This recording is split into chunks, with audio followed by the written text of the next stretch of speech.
Donc on est très heureux d'accueillir Yann Monk. Je pense que beaucoup d'entre vous le connaissent déjà. Donc il est poète, il est membre de l'Oulipo, il est aussi traducteur notamment de Georges Perec et de Raymond Roussel.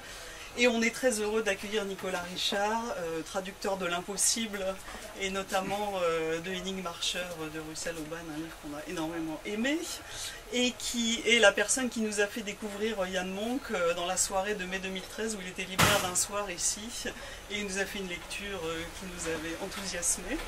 Et donc Nicolas Richard est aussi le traducteur de Fonds perdus de Thomas Pynchon qui vient de sortir aux éditions du Seuil et dont on va parler aussi ce soir. Voilà, je vais laisser la parole à Nicolas qui va introduire cette soirée. Je suis ennuyé parce que je reste un petit peu debout pour l'instant, puis et toi tu peux t'asseoir. Bon, j'avais prévu de te présenter Yann, mais en fait Marianne a déjà tout dit, donc du coup je sais plus trop quoi dire. Je crois qu'on a fait le tour. Non, je pense j'imagine, en fait je suis particulièrement d'être content d'être avec là ce soir parce que je suis très admiratif de ton travail et en plus j'ai plein de questions à te poser. Donc on s'est vu une fois rapidement la semaine dernière pour faire un peu connaissance et puis donc je t'ai déjà posé quelques questions et il y en aura d'autres parce que dans ton travail, il y a une part visible, il me semble, et puis il y a souvent une part codée qui est pratiquement impossible à trouver tout seul, il me semble. Ou alors en étant peut-être en ayant un esprit mathématique que j'ai pas assez. Alors moi, ce que j'imagine, c'est une sorte de discussion, un peu question-réponse, mais il me semble qu'on va un peu jongler sur trois champs. Moi je te perçois à la fois comme dans le désordre comme un oulipien, à la fois comme un traducteur, et puis pour reprendre la formule qu'on retrouve assez souvent dans Plugtown, un British qui écrit en français. Donc il me semble voilà, qu'on peut jongler sur ces trois courants comme ça. Donc Marianne a dit que tu étais traducteur, tu as traduit Hugo Pratt, tu as traduit Raymond Roussel, tu as traduit Daniel Pénac. Et je me disais qu'une bonne façon de commencer, ça pourrait peut-être être de parler de la traduction de la disparition de Perec. Et juste avant que tu nous parles de ta traduction de la disparition de Perec, j'avais pensé faire un tout petit détour par un texte que tu as coécrit avec Frédéric Forté, qui s'appelle NES, N sur S, NS. Et je me suis dit que c'était assez caractéristique de ton travail. Et je me suis dit, bon, Yann Monk, il écrit en anglais, il écrit en français. Et puis ça, c'est en fait, c'est écrit dans les deux langues. Je me suis dit, c'est pas du franglais, c'est pas du franglish. Et du coup, je me suis un peu penché sur la question. Je me suis dit que quand on prend le mot français, F-R-A-N-C-C-D-A-I-S, d'un côté, et qu'on prend le mot anglais, A-N-G-L-A-I-S, si on enlève les consonnes, des deux côtés, on a A-A-I. Les deux mots font A-A-I. Et je me suis dit que ça pouvait peut-être être un truc codé du style attention à l'arrivée de Ian. Voilà. Donc, si tu voulais répondre si tu voulais nous commenter peut-être ta traduction de la disparition que j'ai pas lue mais qui est pour moi un tour de force ahurissant. Bon, je pense que je t'ai un peu expliqué ça. En fait, ma traduction de la disparition n'est pas celle qui a été publiée.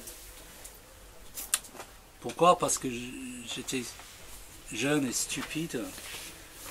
Et maintenant, je suis moins jeune et peut-être légèrement moins stupide. Parce qu'à l'époque, j'ai commencé à traduire la disparition, sans E en anglais aussi.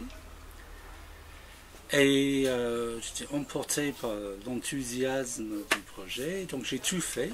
Ça m'a pris quelques mois seulement. Je l'ai envoyé à l'éditeur qui avait acheté les droits en Angleterre, qui m'a dit « Ah, mais quel dommage, parce qu'on a signé un contrat avec quelqu'un d'autre il y a 2 semaines. » Ah. Donc, du coup, je ne l'ai pas eu. Donc, si j'avais envoyé 2 ou 3 chapitres pour montrer en tant qu'échantillon, je l'aurais peut-être eu. Mais,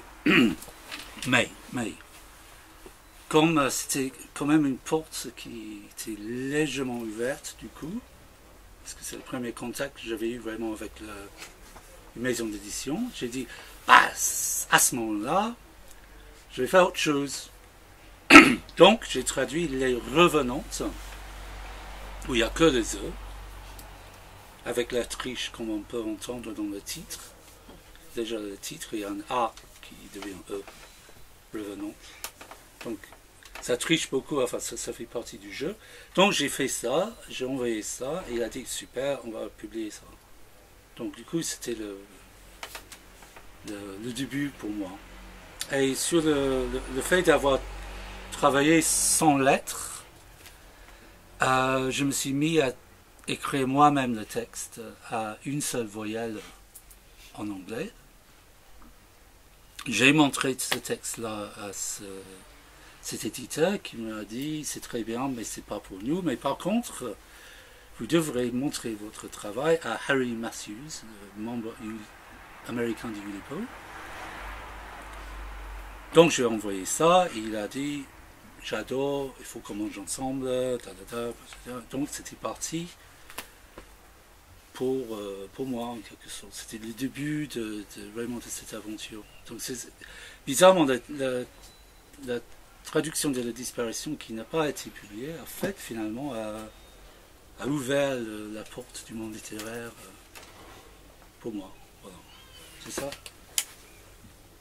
Et du coup, j'ai regardé un petit peu, a priori, à part celle qui est publiée, il y en a 3 autres qui auraient été faites et qui sont inaccessibles en fait. Ce qui est quand même.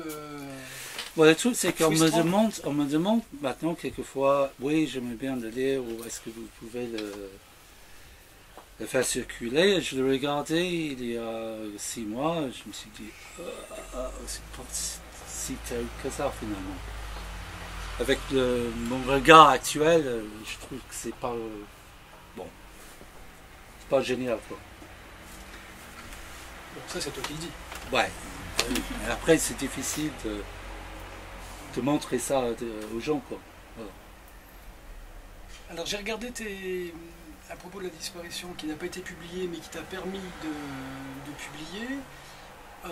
Si je ne me trompe pas dans la chronologie, il me semble que tu n'as pas publié avant le XXIe siècle, et que ta cooptation à l'ouvroir de littérature potentielle date de 98. Est-ce que tu penses qu'il y a un rapport de cause à effet? Est-ce que c'est possible, enfin, c'est le sentiment qu'on peut avoir de l'extérieur, pour toi et peut-être pour des gens comme Daniel Levin-Baker par exemple, parmi les oulipiens de langue anglaise, est-ce que tu penses que l'Oulipo a pu t'aider, non pas à écrire, mais à publier d'une certaine manière? Oui. Bon, je ne sais pas, les gens qui ont essayé déjà de faire publier des textes, c'est pas évident. Hein. Il faut. Non. Quand on est parfaitement inconnu, si on n'a pas quelqu'un pour te faire pistonner, c'est quasiment impossible. Il faut commencer quelque part. Et le fait d'être membre du Oulipo, ça aide quelquefois, et quelquefois, au contraire, ça ferme certaines portes. Parce qu'on est considéré comme le rigolo, pas comme les gens sérieux. Donc, dans le monde de la poésie, pour citer le monde de la poésie contemporaine en France, il y a des poètes qui ne veulent absolument pas entendre parler de gens du Oulipo parce que c'est pas de la vraie poésie. Voilà. Parce que la vraie poésie, c'est pas pensé, c'est pas réfléchi, La vraie poésie vient de là. Et quand on écrit comme moi, ça ne vient pas de là forcément, parce que j'ai réfléchi aussi. Mais bon. Personnellement, je trouve ça un peu bête, mais bon, chacun sa façon de voir la chose, quoi. Bah, on va lire quelques passages de toute façon dans la soirée qui donneront tort à ceux qui pensent que c'est pas de la poésie, qui ne viendraient pas de là. Du coup, est-ce que ce ne serait pas le moment idéal pour lire peut-être un ou deux passages de ces textes que tu as commis avec une seule voyelle? Ce qui... Ouais, donc Nicolas voulait que je lise ces textes en anglais, qui sont parfaitement incompréhensibles. Mais bon, c'est sa faute. Hein. Moi, je ne sais pas... Donc, je prends les...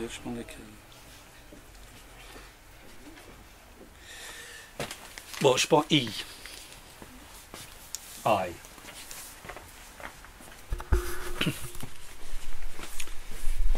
Iris. Hi, I'm Iris. I'm slim, with big tits, trim thighs, slid in this tight miniskirt. It's riding high. This girl's it, dimwit. It's midnight. I'm sitting drinking in this ill-lit Irish inn, with nihilists, misfits, bits, bints, kinks, pimps and finks. Zilch, till I sight this wit singing. Idling I sit in this mild twilight dim, whilst birds in wild swift vigils circling skim. I sigh. I think I'll flirt with him. If I win him, if I'm his dipchick this night, I'll skim him in circling flight. Right. Winking, I light his cig. Hi, I'm Iris, I lisp. Hi, I'm Mick McGuinness. Drink? Gin sling? Right, Sid, sling this girl's gin. Chin chin. While sipping, I drink him in. I find him sinking his brimming Irish mild, simplistic, timid, his big limbs, his smiling lips inviting. I grin. This gin's insipid piss, isn't it? Might I finish it? I sink it. Sid, Sid, pints in, this nitwit sings, finishing his smithix. It's his fifth, I think. His sixth will find him stinking. Will this dill twig it's his big night? Crisps. Fish and chips? I dismiss this whining and dining shit. Rising, I insist I'll drink with him in my digs. Christ, if I didn't insist, this twittered misses midnight hijinks. I'll stop there. Ça continue pendant un certain temps. Ça devient plus pornographique après. Je sais plus si on l'a dit que tu as été aussi le traducteur de Daniel Pénac et de la trilogie Malocène. Certains livres de Pénac, oui. Les 5 Belleville. D'accord. Et donc la semaine dernière, je t'ai interrogé là-dessus. Et j'ai été assez impressionné par tes réponses parce que je l'ai lu il y a longtemps, mais je me souviens que c'était vraiment ancré dans une réalité bellevilloise. Et je me disais qu'en termes de niveau de langage et tout, ça devait être compliqué. Et tu m'as répondu non, pas tant que ça, parce que en fait, il suffit d'aller au bar, d'aller au café, et on entend cette langue. Et du coup, moi, en tant que traducteur, je suis assez impressionné par cette démarche. Et je ne peux pas m'empêcher de faire pas le parallèle, mais enfin de trouver un rapport avec Ploughton ou là, et en réalisant que le bar du coin, le café, c'est manifestement pour toi un lieu important, qui est un lieu d'observation et surtout un lieu d'écoute. Est-ce que c'est le cas ou est-ce que je me mets le doigt dans l'œil? Ouais, je pense qu'en tant que Britannique, en Angleterre, on a tous notre pub préféré où on va tous les soirs quasiment, et on connaît les gens. Donc les gens d'endroit, on peut aller parler de trucs et n'importe quoi. Et c'est une habitude que j'avais un peu gardée, quoi. Enfin, un désir que j'avais gardé. Et j'ai expliqué, bon, j'explique quoi. le fait que quand j'ai appris, je me suis trouvé en France un peu par hasard. Je n'avais pas étudié le français à la fac et tout ça, c'est pas ça. Donc, il fallait que j'apprenne le français. Donc, j'avais deux stratégies. C'est aller au bistrot discuter avec les gens, et de l'autre côté, acheter un dictionnaire, une Becherel et lire Proust. Voilà, je trouvais que le deux à la fois, ça faisait un mélange, c'est pas mal, quoi. Voilà. Donc, du le fait que j'étais assez bien placé pour traduire quelqu'un comme Pennac, qui utilise une langue très parlée, quoi. Alors qu'un prof à la fac qui ne connaît pas la langue de tous les jours à Paris, lui, il aurait du mal. Donc je pense à Nicolas, parce que lui, il doit avoir plus de mal que moi en traduisant Pynchon, qui utilise, surtout dans son dernier livre, une langue très très new-yorkaise, parlée, etc., qui doit être super difficile à rendre en français. Et surtout que tu ne vis pas là-bas. Alors que quand on vit dans un pays, en écoutant les gens parler, on capte la musique des gens. Enfin, si on veut, si on fait l'effort. Du coup, j'illustrerai bien ton propos en lisant deux petits passages de Ploughtown. Qui vont montrer à quel point tu as une oreille qui est vraiment étonnante en fait. Et je me demande à quel point cette qualité d'écoute n'est pas liée au fait que justement cette langue au départ t'est étrangère et qu'il y a cette sorte de gourmandise de formules. Bon, pour répondre à ça tout de suite avant que tu le dises, je pense que quand on est curieux, quand on aime bien la langue et tout ça, je pense que c'est vrai, parce qu'on entend une nouvelle expression, on se dit, tiens, c'est marrant ça, c'est chouette ça, c'est drôle. Et quand c'est sa propre langue, tout ça semble normal, ou même agaçant, parce que c'est pas comme ça qu'il faut parler. C'est pas bon ça, c'est mauvais. Alors que quand c'est pas sa langue maternelle, on peut plus facilement, je crois, accueillir les bizarreries de la langue populaire. On peut même trouver ça fascinant. Bon, c'est des passages très courts. Là, je me suis dit, bon, comme c'est une grande énumération, j'ai coupé de manière un petit peu artificielle. Mais je me suis dit que c'était un passage qui pouvait peut-être illustrer le thème des copains. Je ne sais pas si ça va te revenir tout de suite. À gauche, une mère de famille charge le coffre de sa voiture avec du lait, des petits Suisses, des bananes. Sa fille la regarde faire en tenant le caddie, en embrassant tendrement une poupée. À droite, un clochard pisse longuement contre le mur de l'ancienne pharmacie. Maintenant en ruine, là, juste derrière les bennes de recyclage de verre, donc de bouteilles en grande partie, la vapeur se lève, se mélange avec les nuages au-dessus du collège Boris Vian, rénové, qui ressemble à un Titanic post-68, échoué là parmi ses banquises de bitume ponctuées de crottes d'ours polaires. Il ferme sa braguette, il va rejoindre là les copains qui gueulent « Eh ben toi, tu viens ou quoi ?» Il y va, puis s'ouvre une canette juste devant lui. Une femme marche vite vers le supermarché, de pas décidé, visage rouge, une poussette devant elle qui contient un petit caniche grisâtre. Elle se ralentit un peu, passe devant le vendeur de Macadam Express qui lui dit bonjour, elle hoche la tête. Les pigeons arrivent en quantité industrielle devant les bennes où on a déposé une quantité industrielle de bouts de baguettes moisissants avec les flaques d'eau de pétrole, de bière, de vin, d'urine. Ils becquent les bouts de pain, s'envolent à droite à gauche, secoués et lancés par leur bec, puis tout le monde se casse devant la bagnole qui arrive, vite, très vite, en prenant le parking comme raccourci. Tout le monde, sauf un qui se fait choper, vlan, pas le temps de se cacher pour mourir, lui. Et tout son temps pour être petit à petit écrasé, aplati dans le bitume. Ses copains sont perchés sur le mur de l'ex-pharmacie, plus qu'une barrière entre le terrain vague crotte et les pères de famille qui se garent. Voilà un premier passage. Un deuxième passage qui pourrait être une sorte de love story version Ian Monk. Donc accrochez-vous. Il trouve qu'elle cause vraiment bien, quoi. Elle trouve qu'il manie bien la langue. il la trouve, fin de compte, pas si moche. Elle le trouve bof, mais il y a pire. Il se dit pourquoi pas elle, donc, hein. Elle se dit pourquoi pas lui, donc, hein. Il l'invite à bouffer encore demain soir, elle l'invite à l'apéro juste avant. Il adore l'inviter au restaurant chaque soir. Elle adore être invitée au restaurant chaque soir. Il aime sortir flamber ses thunes avec elle. Elle aime sortir flamber ses thunes à lui. Il lui achète des parfums et des robes, elle lui achète des demi et des kirs. Il lui achète des bijoux et des gemmes, elle lui achète des cachetons et des clopes. Il dépense tous les thunes de son père, elle dépense les thunes de la sécurité sociale. Il travaille plus parce qu'il est friqué, elle travaille plus parce qu'elle est malade. Il travaille plus parce qu'il veut pas, elle travaille plus parce qu'elle peut pas. Il trouve que la solitude friquée est lourde, elle dit qu'elle est seule, pauvrement triste. Il est déprimé parce qu'il est friqué. Elle est malade parce qu'elle est déprimée. Il prend les cachetons parce qu'il déprime. Elle prend les cachetons parce qu'elle déprime.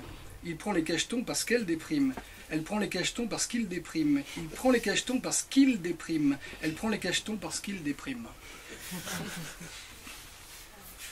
Voilà, j'ai un tout petit passage de quelques lignes, de quelques vers, qui m'a marqué aussi. Tu te souviens... Bon, puis on refait... Tu te souviens, donc... Tu te souviens du premier soir? Non, ben moi si. Tu te souviens de la première cuite? Putain que oui. Tu te souviens de tes orteils? Alors là, vraiment pas. Tu te souviens de mes bas comme ils étaient nazes? Tu te souviens de mes seins comme ils étaient normaux? Tu te souviens comment ils bondissaient entre tes lèvres, langue? Tu te souviens de mon goût d'écrevisse salée dégueu? Tu te souviens de mes poils? Non mais trop moumoute. Tu te souviens de comment je puais entre tes bras? Bon, merci Nicolas. Je ne me souvenais pas.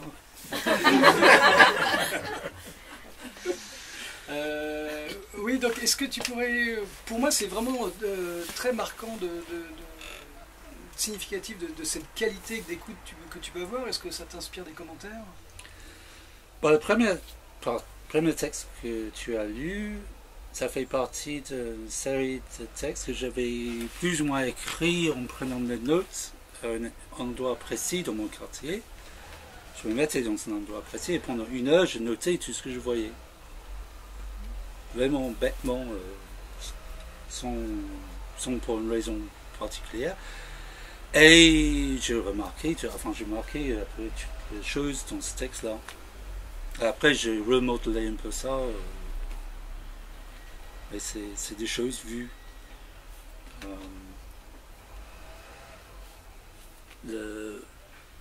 Après le couple, là, c'est un couple que j'avais un peu observé dans le quartier. C'est un type que je connaissais un peu, il détestait son père, mais il détestait son père tellement que quand son père est mort, il avait donc hérité pas mal d'argent et il faisait exprès pour tout dépenser. Il voulait accepter l'héritage quand même, mais comme c'était l'argent de son père, tout ce qu'il voulait faire, c'était le foutre en l'air. Ce qu'il a réussi à faire si rapidement. Et le troisième texte, je me souviens, je ne pense pas que ce soit particulièrement autobiographique. Je ne sais pas. Comme quoi la poésie n'est pas forcément autobiographique, quoi qu'on pense. Oui, parce que aussi, un truc que je voulais faire aussi dans ce genre de livre, c'est montrer qu'on peut parler de toutes sortes de choses dans la poésie, de tout. Et aussi que les histoires qu'on raconte, c'est pas forcément ses propres histoires. Parce que qui dit poésie, dans la tête de pas mal de gens, on dit forcément ses états d'âme à soi. Le poète, il a senti ça. Le poète a le cœur brisé. Le poète se demande si le bon Dieu existe ou pas ce matin, etc. Bon, la poésie, ça peut être ça, mais c'est pas forcément ça. Voilà. C'est un peu...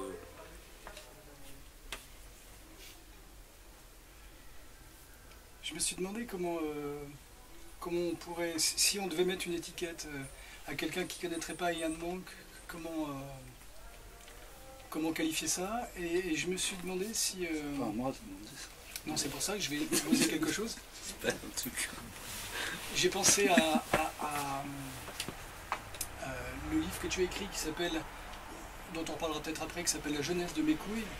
Make couilles, c'est le nom d'un personnage, et qui est écrit selon une contrainte protocolaire consistant envoyer à un ami tiens, un chapitre par jour. Et je me suis dit que tu étais certainement dans une filiation du roman feuilleton, par moment. Mais on le sent aussi dans Pluckton, on le sent aussi dans La, par exemple. Et puis j'ai pensé à un moment donné, je ne sais pas s'il y en a qui se souviennent, la série noire chez Gallimard avait lancé une collection qui s'appelait la série Blême. Et je me suis dit, bah tiens, Yann Moix, c'est peut-être du roman feuilleton Blême. Voilà, je soumets ça à ta sagacité, et puis avant que tu réagisses, si ça t'inspire, en voyant comment tu as travaillé sur l'art, en particulier, ça tu pourras peut-être le commenter aussi, en se disant que TéléZ est un des hebdomadaires les plus lus en France, donc il y a certainement des choses de l'esprit du temps à aller piocher. Je me suis dit que ce que tu faisais, c'était peut-être une sorte de dark sitcom. Parce que tu joues avec les codes de la sitcom. Voilà, est-ce que ça t'inspire quelque chose? Je peux expliquer certaines des choses qui se passent là-dedans et pourquoi, je suppose.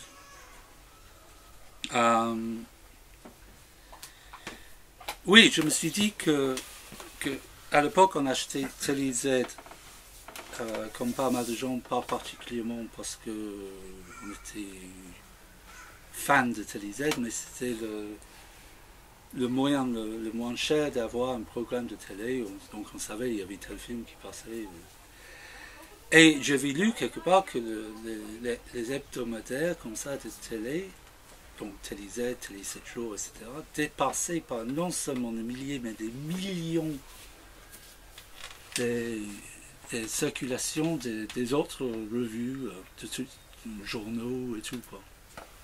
Je me suis dit, bah, c'est incroyable ça. On se rend compte qu'il y a des millions de gens qui achètent ce truc, qui a ça chez eux, quoi.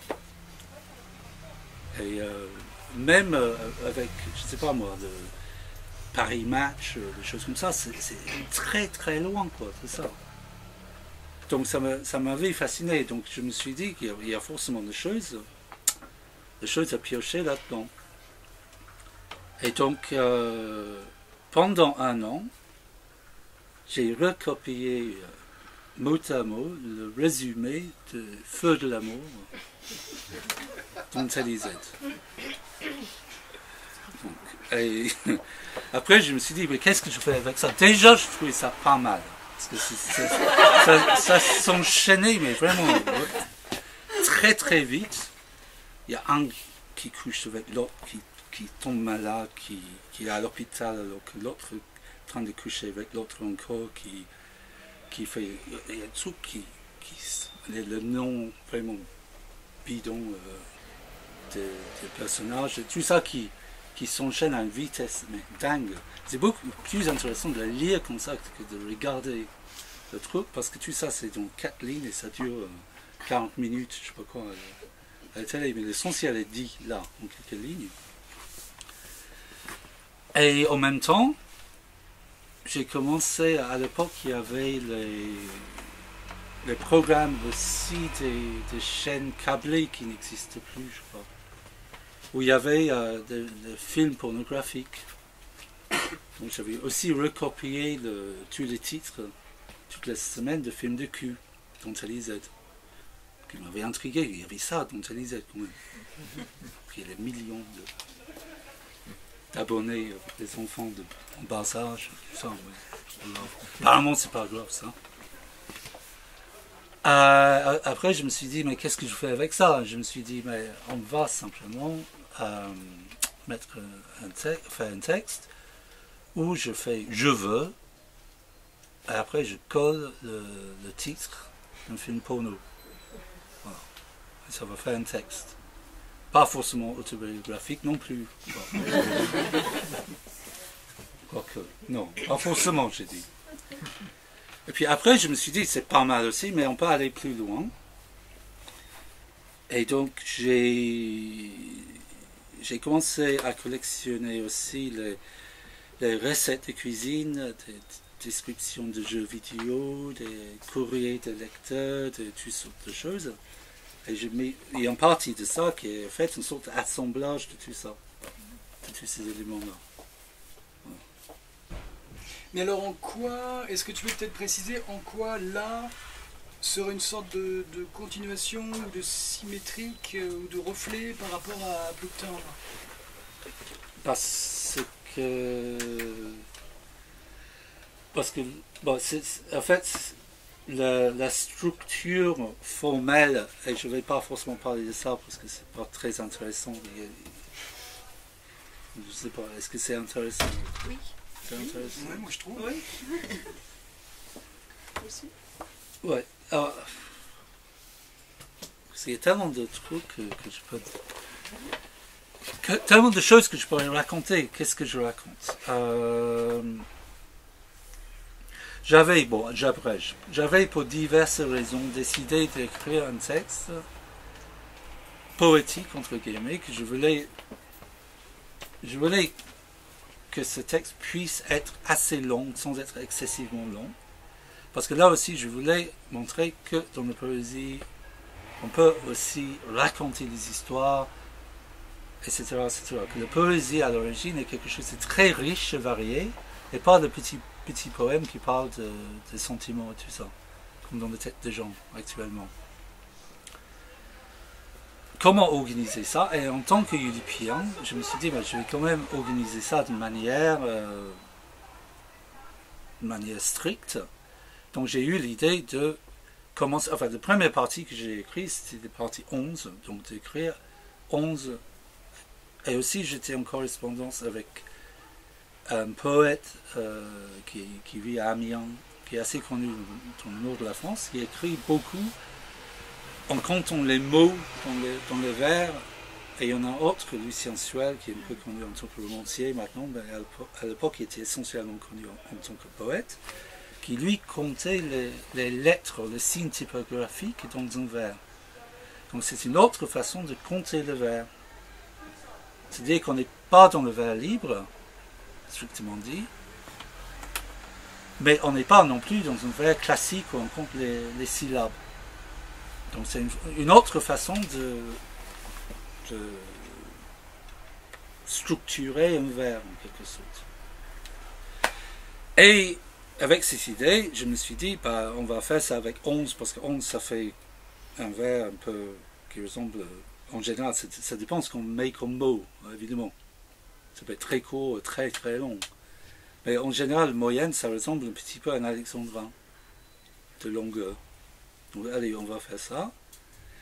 Et pour avoir un truc un peu ample, 11 fois 11, c'était pas assez, donc il fallait faire 11 fois 11 vers, pardon, 11 vers de 11 mots.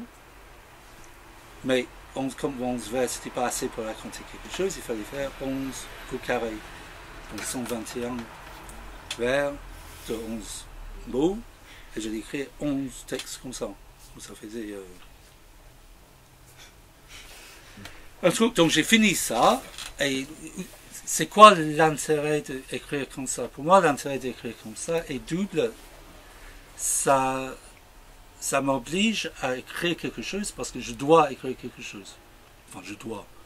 Je me suis donné ce contrat de faire 11 textes de 121 vers, donc il faut le faire. N'est-ce pas?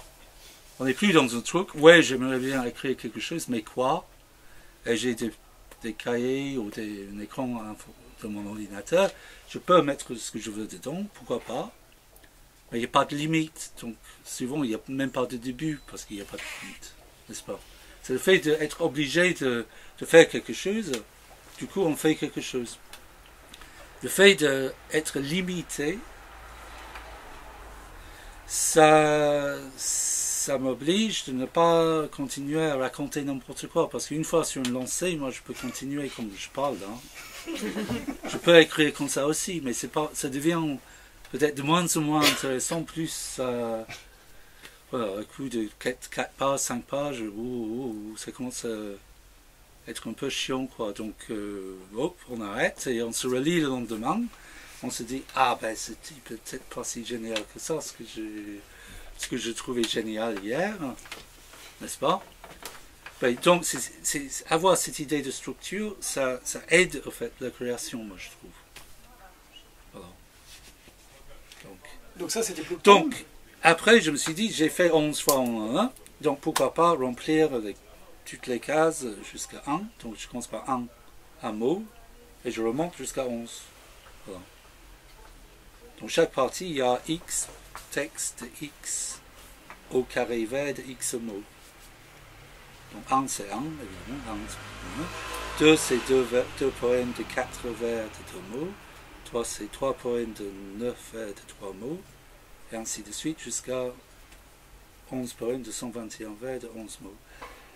Et on finit ça, je dis, ouais, super, c'est fini. Et quelques temps après, je me suis dit, pourquoi pas faire dans l'autre sens. Donc là, c'est la même chose, la même structure, si on veut, dans l'autre sens. Donc ça commence par le texte très long, et on finit par là, à la fin, ce dernier mot. Une chose qui m'a beaucoup frappé, qui revient sur ce que vous disiez juste avant la question de la structure, c'est par rapport à l'utilisation de la clé grammaticale pour forcer le langage à être retourné. En fait, je trouve que pour moi, une grosse partie du matériau qui est utilisé, c'est du matériau d'injonction contemporaine, donc de publicité de tous ses dérivés. Parce que quand il y a des gros billes sur des forums de jeux vidéo, c'est de la publicité. Dans les films porno, c'est de la publicité. Enfin, c'est de l'injonction à chaque fois. Et dans les années 50, les injonctions, elles étaient effectivement sous la forme, toi aussi, tu peux avoir un gros biceps et mesurer 1m90 dans les petites publicités à découper dans les revues. Mais les publicitaires sont devenus plus malins, le public un peu plus éduqué depuis. Donc la publicité, elle est plus subtile, elle décompose ces injonctions. Là, j'ai trouvé que cette façon de la réassembler, puis de se mettre de l'autre côté, c'est-à-dire de faire comme si on avait tout intégré, de la régurgiter, donc avec un discours qui n'apparaît jamais nulle part. Quand on dit « oui, je veux manger le yaourt qui me fait ceci, qui me fait cela », ce discours, il n'existe pas. Il est toujours projeté vers le consommateur ou la cible, mais que la cible régurgite. Donc en ayant complètement changé la structure grammaticale et en étant là ramasser toutes les pièces éparpillées du puzzle, c'est effectivement mais monstrueux, quoi. Ça fait ressentir l'injonction dans toute sa splendeur et dans tous les domaines où elle est exprimée. Et moi, ça m'a fait un effet mais vraiment cataclysmique, quoi. Enfin, pardon, c'était plus une remarque qu'une question. Non, mais alors par contre, du coup, moi j'ai une question parce que j'ai cru comprendre que là était la continuité de Plouquetin et j'ai cru comprendre que Stone d'Atbourge, qui malgré le titre, ce que laisserait penser le titre, est écrit en français, était aussi une sorte d'excroissance ou de projet en rapport avec Plouquetin aussi. Ouais, mais l'un n'empêche pas l'autre. Non, non. Pour une raison très logique, c'est que je me suis dit, une fois que je suis parti sur l'idée d'écrire jusqu'à 11, mais je pourrais aller à l'infini, je pourrais écrire, pourquoi pas, 12 poèmes de 144 vers de 12 mots, et ainsi de suite, jusqu'à... Alors, évidemment, ça devient un peu laborieux au bout d'un certain temps, mais je me suis dit 12 quand même, c'est faisable. Et Stone d'Atbourge, c'est 6, c'est la moitié de la partie 12. D'accord. Parce que c'est 6 poèmes de 144 vers de 12 mots. D'accord. Et l'autre moitié est ailleurs. Donc ça, c'est la continuation de Plouquetin, et ça, c'est le point d'arrivée de l'autre côté, en quelque sorte. Donc ça, c'est un des algorithmes qui te fait fonctionner, l'idée de feuilleton qui se déroule, éventuellement même jusqu'à l'infini. Est-ce que tu peux du coup présenter à ce propos le projet que Jacques Jouet t'a cédé? Il avait fait de toi son héritier, et tu as eu l'outrecuidance de ne pas attendre sa mort pour t'y coller, et c'est devenu la jeunesse de mes couilles. Ouais, ça c'est ça. Donc ça c'est les feuilletons de Jacques qui avaient commencé par La République de mes couilles, publié chez POL. Donc comme Nicolas l'a dit, la seule contrainte entre guillemets, c'est une contrainte, ce qu'on peut appeler une contrainte protocolaire. Donc il n'y a pas du tout cette histoire d'écrire son lettre ou de compter le mot ou quoi que ce soit. Là, ça fait partie d'une sorte de nouvelle famille de contraintes où on a des règles de composition. Jacques Jouet écrit des poèmes de métro, par exemple, qui obéissent à un protocole strict, qui doit écrire ses poèmes pendant un voyage dans le métro en composant un vers dans sa tête entre deux stations. Et une fois que le ram s'arrête, on le note et on continue comme ça, par exemple. Donc ça, c'est un protocole de composition, c'est une contrainte protocolaire. Ce livre-là est écrit donc comme le livre de Jacques. Le protocole de Jacques est très simple. Il faut écrire un épisode par jour et l'envoyer à au moins une personne, qui doit être la même évidemment, hein, je précise, qui suit l'histoire. Et l'histoire n'est pas... et après on ne peut pas retourner en arrière. D'accord ? On peut retourner en arrière, évidemment, pour corriger les fautes d'orthographe ou des détails, des trucs comme ça. Mais on ne peut pas retourner en arrière en se disant « Ah, j'ai tué ce personnage dans le chapitre 10, ça m'arrange plus. » Etc.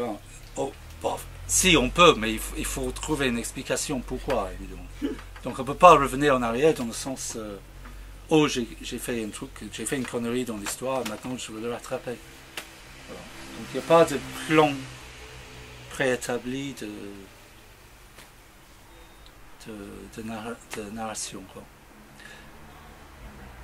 Bon, donc il voulait donc que son roman feuilleton soit potentiellement infini, donc il voulait que quelqu'un d'autre continue après lui, et il m'a demandé de le faire.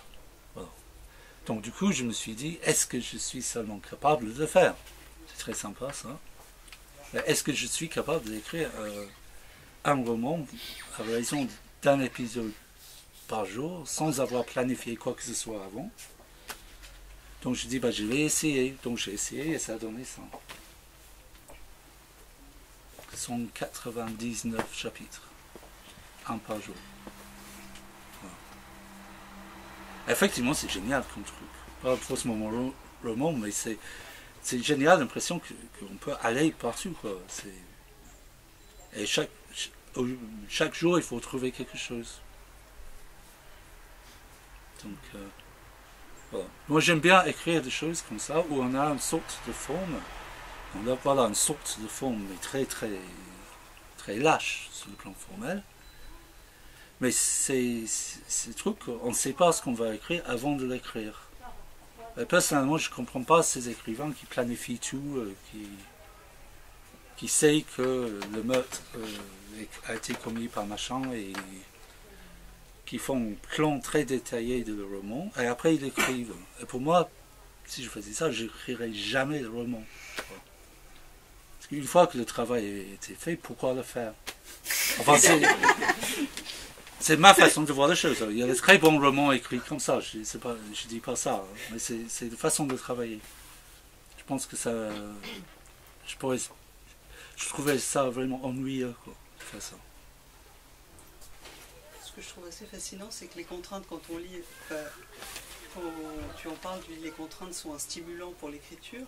Et quand on lit, c'est la même chose, c'est-à-dire que les contraintes, on ne les connaît pas forcément, mais elles transmettent cette espèce d'énergie, de rage, et c'est vraiment un stimulant aussi pour le lecteur. Pour la lecture.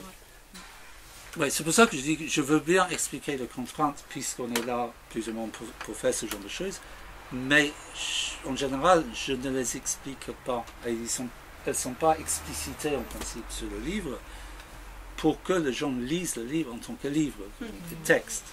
Je veux que ça soit lu comme ça d'abord. Et après, si on est curieux, pourquoi pas essayer de comprendre comment ça a été fait, etc.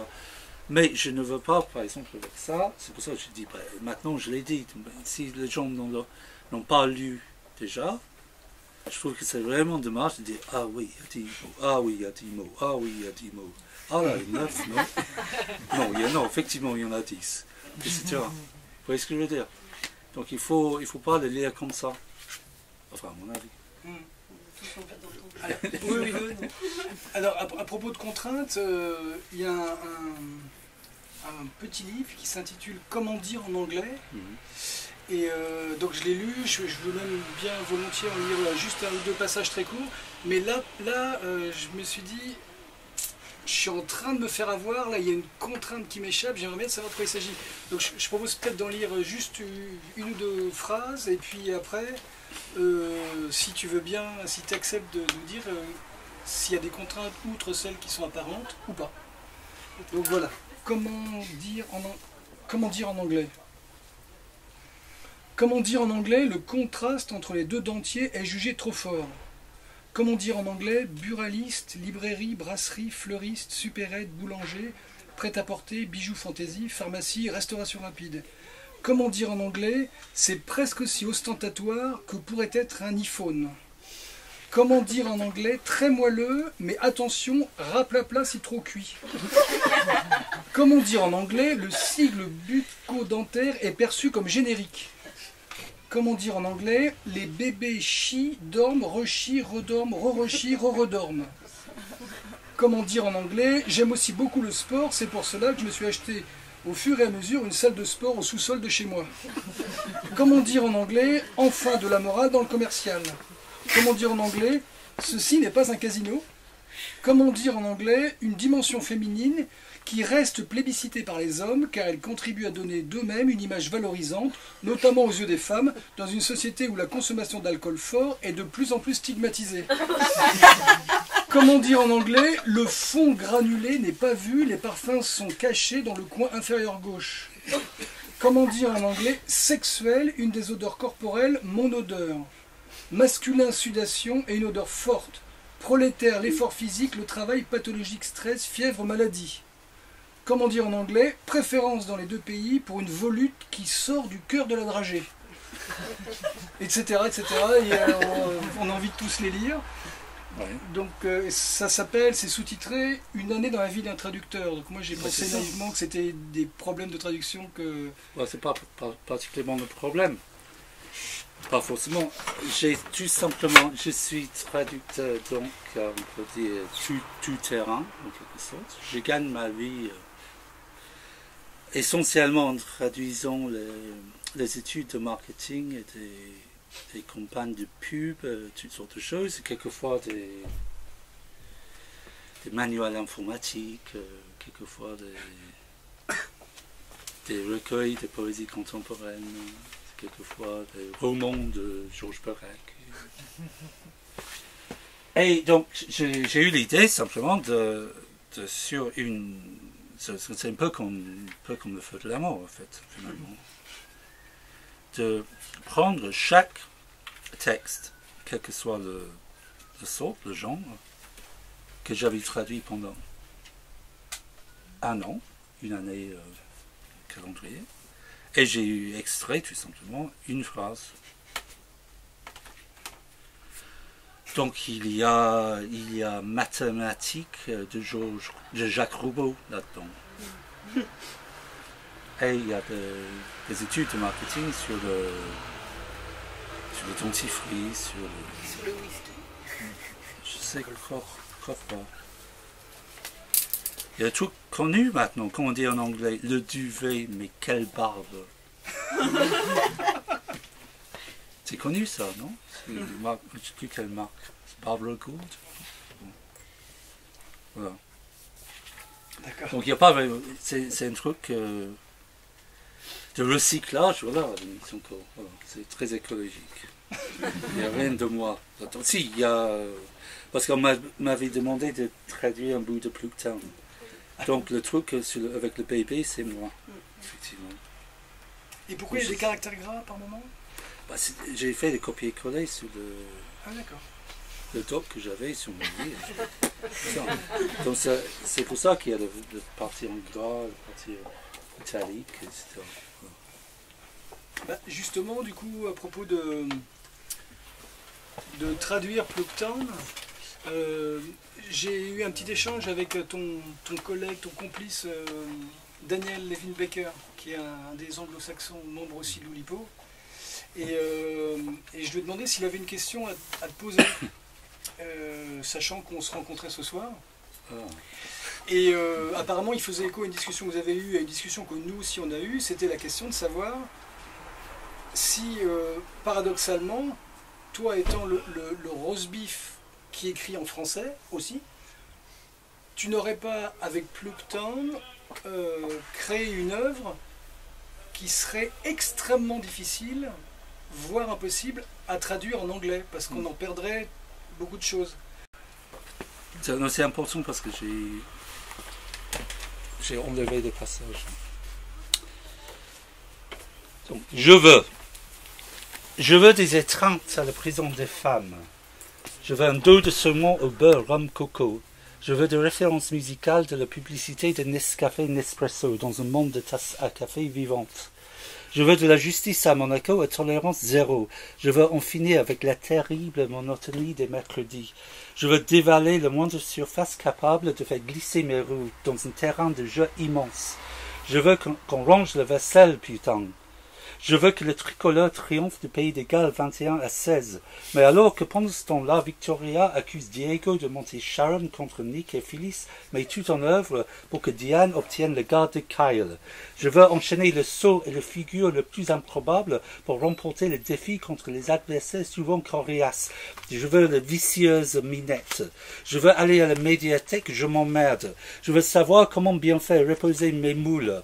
Je veux toi et personne d'autre. Je veux envoyer une lettre au romancier Jean Dormesson concernant son livre « Qu'ai-je donc fait ?» Auriez-vous une adresse à me communiquer? Je veux que vous sachiez que vos problèmes sont les nôtres chez Voyance en direct, sans carte bleue. Je veux un film dédié aux arts martiaux qui joue sur le comique de la situation due au choc des cultures.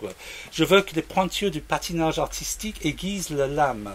Je veux que maman dise quelque chose, alors que Jack est prévenu qu'au tribunal, Victor ne témoignera pas en sa faveur durant l'audience. Phyllis est très impressionnée par la plaidoirie de Diane, mais selon Michael, il faut attendre les témoignages de Jack.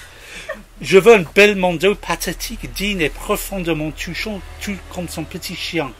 Je veux incarner Juliette, jeune fille moderne, résolue à trouver l'homme de sa vie. Je veux un pantalon détente XXL à taille élastique. Je veux des débutantes offertes à tous. Je veux que tu fermes ta gueule, tu fais chier. Je veux que le parcours se course avec les traversées de l'Ardèche avant de grimper de la montagne de Lure. Je veux que mes petits oignons glacent bien et prennent une belle couleur dorée. Je veux pas aller à l'école de manger trop peur. Je vais chialer, mais je le ferai sûrement pas. Puis Paul retrouve Christine dans leurs anciens appartements. Il lui apprend que devant l'ultimatum qu'il lui a lancé, il vient de rompre avec Isabelle.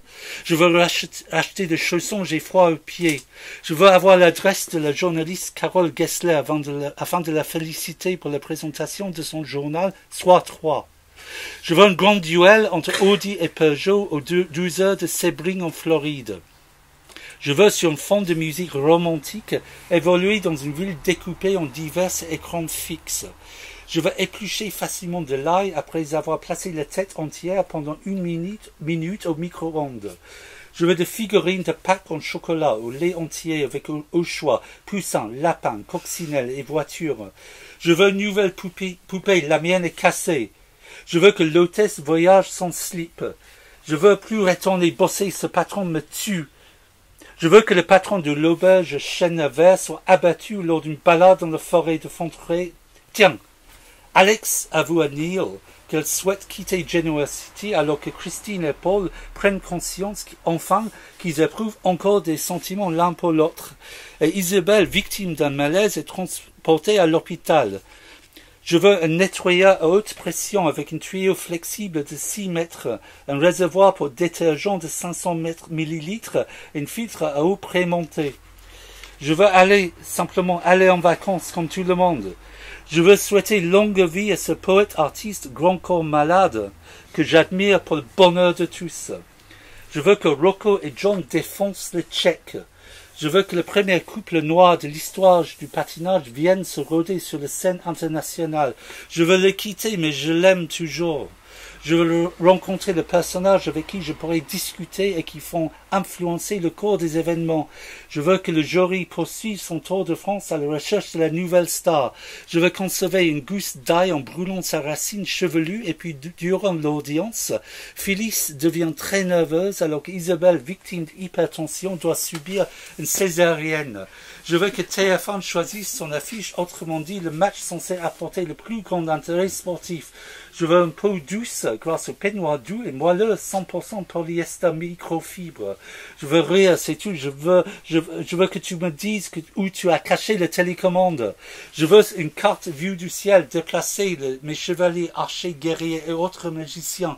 Je veux pas dormir, je suis pas fatigué. Puis ouf, le bébé d'Isabelle est sauvé. Mais qui aura le garde de Kyle? On attend le verdict.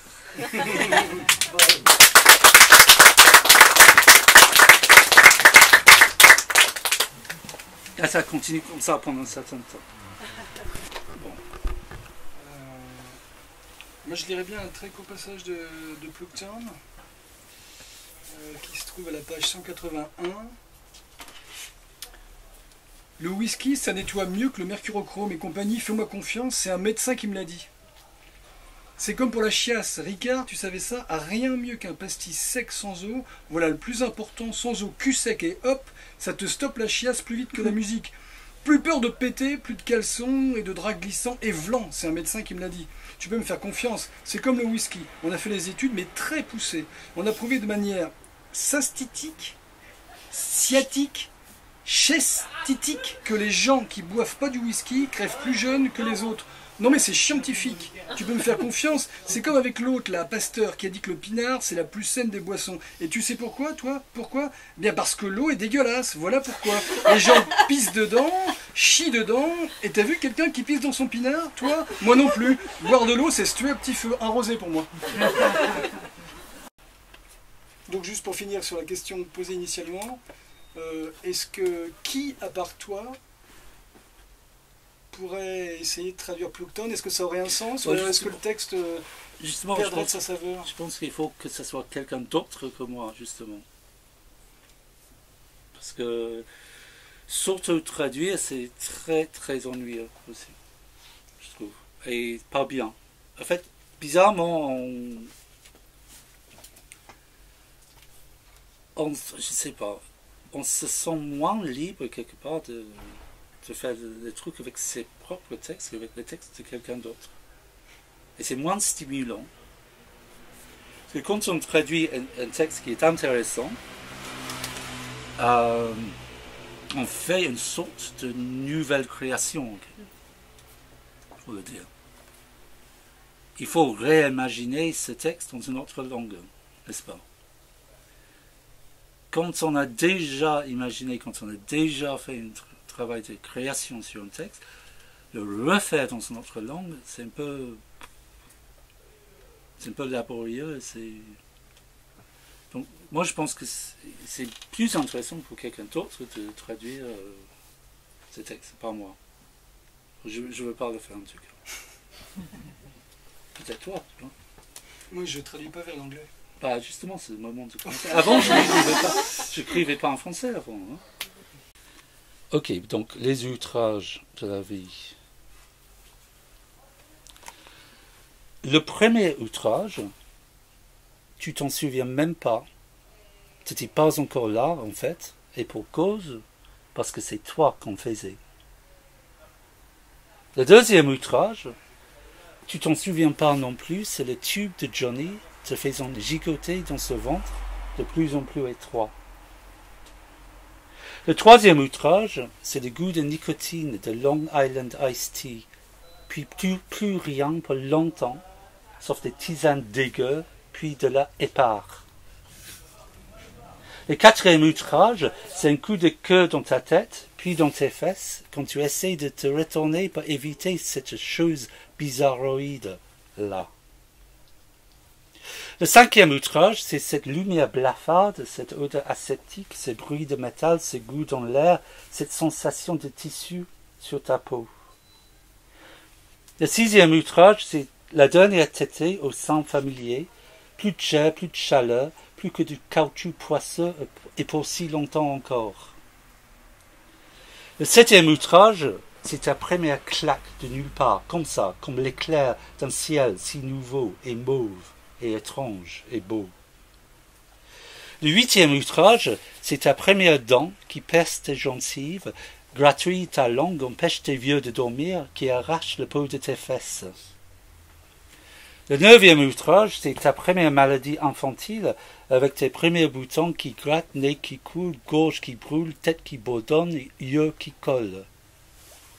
Le 10e outrage, c'est ton premier jour à l'école, parmi tous ces mômes qui braillent, qui sont bêtes, ces adultes qui s'énervent, s'emmerdent. Le 11e outrage, c'est ton premier repas à l'école, ces choses étranges qui portent le même nom, mais pas les mêmes odeurs que chez toi. Le 12e outrage, c'est la découverte que le Père Noël n'existe pas, qu'on te mentit, pris pour un con, et surtout t'es vieux. Le 13e outrage, c'est la découverte que le bon Dieu n'existe pas, qu'on te mentit, pris pour un con, comme tout le monde. Le 14e outrage, c'est se rendre compte que tu ne vas pas vivre éternellement, pas plus que ta famille, tes copines, tes copains et ton poisson rouge. Le 15e outrage, c'est ton premier amour pour qui tu donnerais un bras 5 ans de ta vie et qui ne sait même pas que tu existes. Le 16e outrage, c'est ton deuxième amour qui t'aime aussi, ouais, mais tu fous tout en l'air en le trompant bêtement sans faire exprès. Le 17e outrage, c'est le lendemain de ta 10e cuite et le fait que tu ne sois pas parti dans le chiotte de l'espace-temps. Le 18e outrage, c'est l'après-lycée, là où tu devais devenir plus génial, sympa, adulte, libre. Mais tu restes compromis, terne, quotidien et enfantin. Le 19e outrage, c'est se rendre compte qu'on ne deviendra pas pianiste, footballeur, star de cinéma au choix, sauf si le Père Noël existe finalement.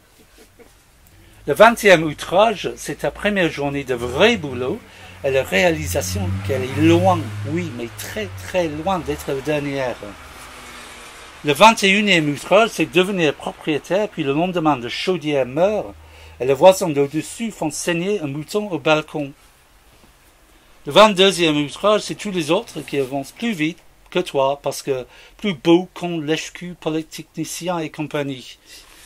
Le 23e outrage, c'est être obligé de laisser tomber la clope, l'alcool, le sucre, le beurre, le café, pour pouvoir s'ennuyer plus longtemps. Le 24e outrage, c'est le dernier jour de travail avant ce vide qui aurait été génial à l'époque où tu bouffais, buvais, baisais encore. Le 25e outrage, c'est la dernière maladie qui ruine le sécu pour si peu de temps finalement, mais bon, tu as déjà payé largement pour. Le 26e outrage, c'est rester cloué au lit parmi tous ces gens qui bougent, circulent, causent, comme si rien n'était, comme si tout était normal. Puis, le 27e outrage, après tout ça, surtout si tu étais sage, c'est qu'il n'y a rien. Nada. Même pas un cadeau de Noël.